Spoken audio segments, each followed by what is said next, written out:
My dad was my biggest cheerleader, always expecting the best of me. He wanted me to be a musician, so I learned to play piano. And because I had some talent and that I would never do anything to disappoint my dad, I worked relentlessly every single day with him by my side. He would make me run my fingers from one end of the piano to the other, over and over and over again. I would learn new pieces and practice those. I practiced and practiced with him telling me where I did wrong and where I hesitated, making me repeat the same sequences until my fingers could play them without me having to think about it. Our hard work paid off when I was ranked 4th in the province of Quebec. I was 8 years old and I had played my favorite piece, The Mouse in the Attic. I had played as if that little mouse was on the keys herself, running down from one end of the piano to the next. As I bowed out, I could see my dad in the audience, beaming. I had made him proud. That feeling driving me to continue working hard to achieve his goals for me. Until I told him they weren't mine and I no longer wanted to play.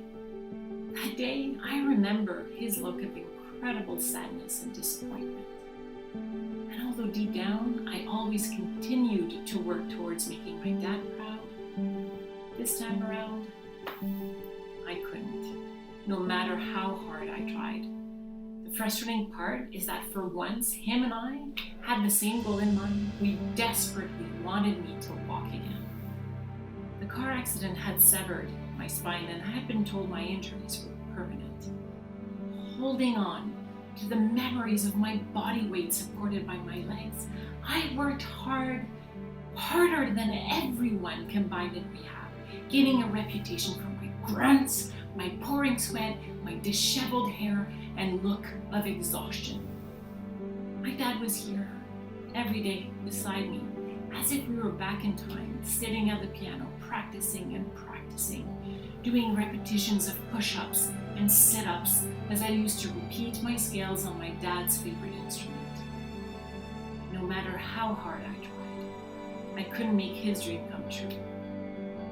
I thought, if only I could walk again. Maybe my dad wouldn't look so sad. Maybe he wouldn't look so defeated.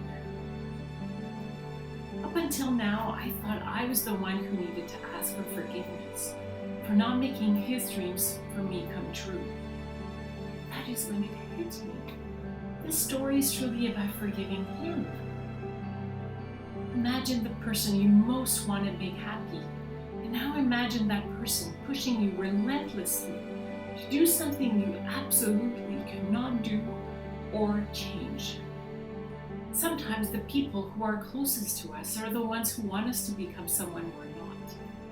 For our own sanity, we need to find a way to forgive them.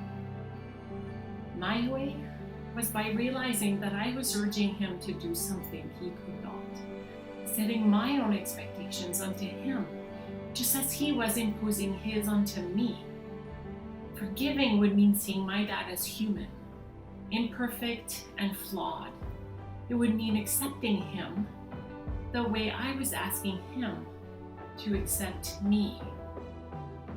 My dad only wanted the best for me, his hopes and dreams born from a sincere and incommensurable love for me. Understanding his motivations and recognizing his limitations helped me let go of the anger and resentment I felt towards him. It released me and brought me to a place where I can love my dad again. Realizing nobody's perfect brings us to a place where forgiveness can flow naturally, making us connect with the people that matter most to us in a whole new, different way.